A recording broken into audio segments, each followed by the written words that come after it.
In the year 490 BC, the greatest empire the world had ever known sent its army across the sea. Its target was not another empire, not a rival king. It was a single city, Athens. The Persians came expecting submission. They believed fear alone would be enough. After all, who could stand against the empire that ruled from India to Egypt? What happened next would shock the ancient world and change the course of Western history forever. This is the story of Darius's revenge and the battle that proved the Persian Empire could bleed. The Ionian Revolt was over. For 6 brutal years, Greek cities along the coast of Asia Minor had defied Persian rule. They had burned cities, killed Persian officials, and, most unforgivable of all, they had been helped by Athens and Eretria. When the rebellion was finally crushed in 493 BC, Persia stood victorious. But King Darius I was not satisfied. The city of Sardis, a Persian administrative capital, had been burned by rebels and their Athenian allies.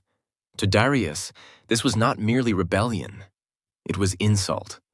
According to later tradition, Darius ordered a servant to remind him every day during dinner, "Master, remember the Athenians." Whether literal or symbolic, the message is clear.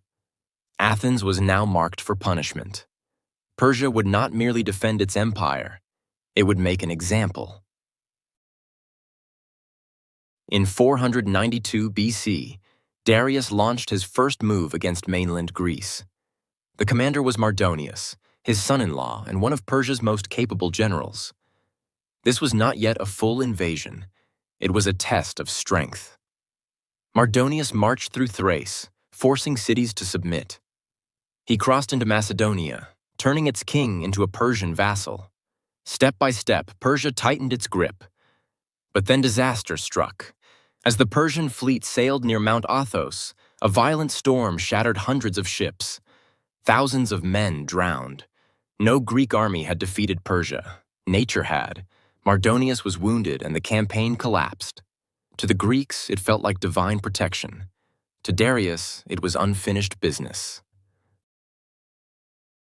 2 years later, Persia returned, this time with a clear objective: punish Athens and Eretria.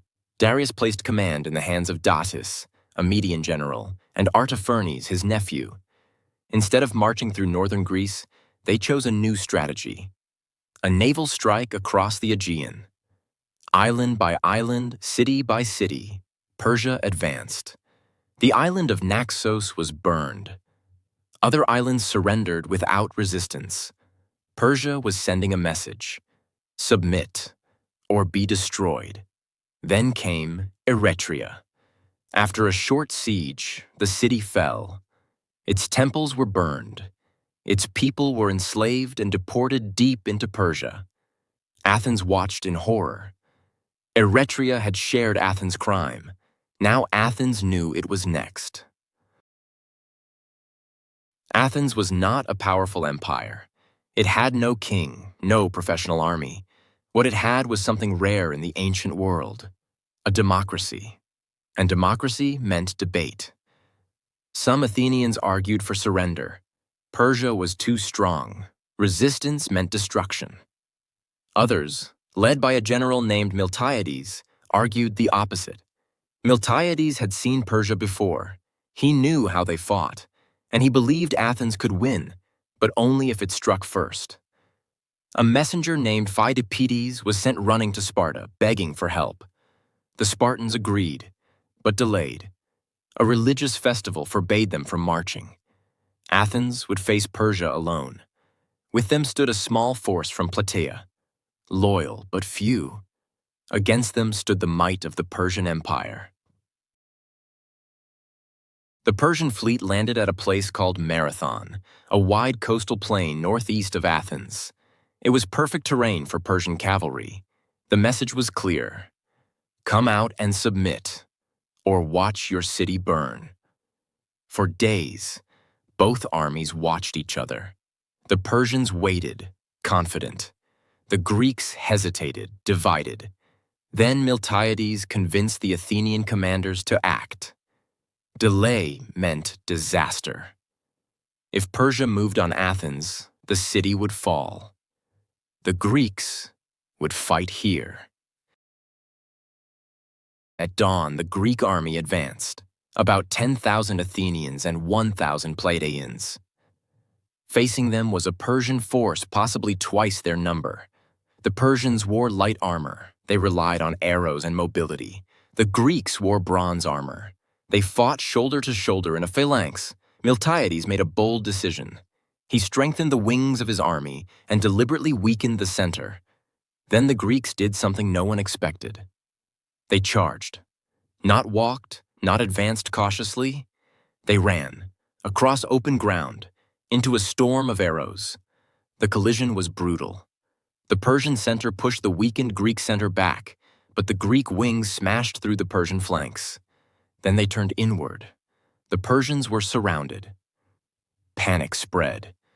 Men fled toward their ships, cut down as they ran. The unthinkable had happened. The army of the Persian Empire was in full retreat. The battle was over in hours. Persian losses were heavy. Greek losses were astonishingly light. Athens had won. But the danger was not over. The Persian fleet sailed south, aiming directly for Athens, hoping to strike the city undefended. The Greek army ran, exhausted, armored, victorious, back to their city. When the Persian ships arrived, they saw hoplites already waiting. Athens still stood. The Persians withdrew. Marathon was not the end of the war. Persia was still vast, still powerful, but something had changed forever. For the first time, the Persian army had been defeated in open battle, not by another empire, but by citizen soldiers defending their homes. The myth of Persian invincibility was broken. Across Greece, the lesson was clear. Persia could be resisted, and it could be beaten.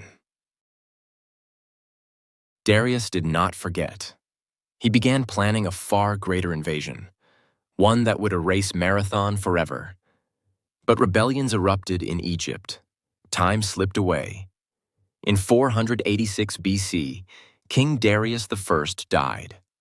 The war did not die with him. It passed to his son, a king determined to succeed where his father had failed. His name was Xerxes. Marathon had saved Athens, but it had also guaranteed something worse, because now Persia would return, not with punishment, but with conquest. And when Xerxes crossed into Greece, the ancient world would tremble. Thank you for watching. Subscribe and journey with us through the fascinating epics of world history.